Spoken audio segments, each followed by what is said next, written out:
On va en route vers le gymnase de Coustelet, qui est un gymnase qui est associé au collège. Et on va aller voir l'installation de boutons poussoirs qui a été faite dans ce gymnase.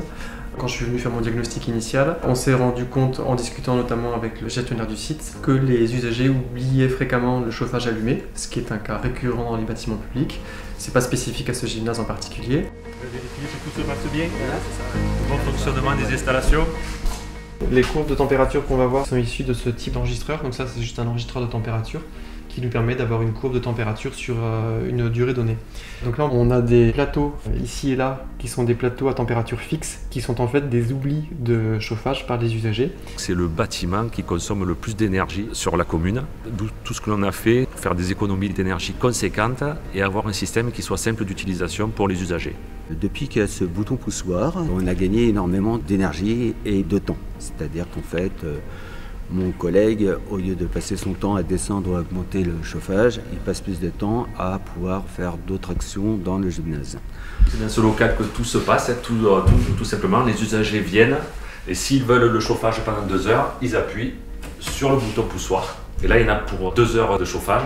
Mais il faut savoir aussi qu'on a des boutons poussoirs pour le chauffage électrique dans cette pièce, pour le chauffage électrique dans l'ange gardien. Là, il n'y a pas de régulation, c'est vraiment strictement du bouton poussoir. Et pareil pour le chauffage des vestiaires, où on a un chauffage qui est très rapide. Avec ce nouveau boîtier de régulation électronique, on peut bien brider la température au niveau qu'on désire. Et ce qu'on voit bien aussi sur cette courbe post-travaux, c'est qu'en fait, on n'a plus de créneaux sur des jours et des semaines de chauffage oublié. On voit qu'on n'a que des dents de scie qui font au moins 2 heures, donc pour les plus courtes, et puis des dents de scie qui sont un peu plus longues quand les usagers relancent le bouton poussoir, ou surtout quand ces créneaux correspondent à des horaires programmés sur l'horloge. Donc du coup, le bouton poussoir, il se compose à minima d'une minuterie, et souvent, et c'est le cas ici, on a adjoint à ce bouton poussoir une programmation hebdomadaire.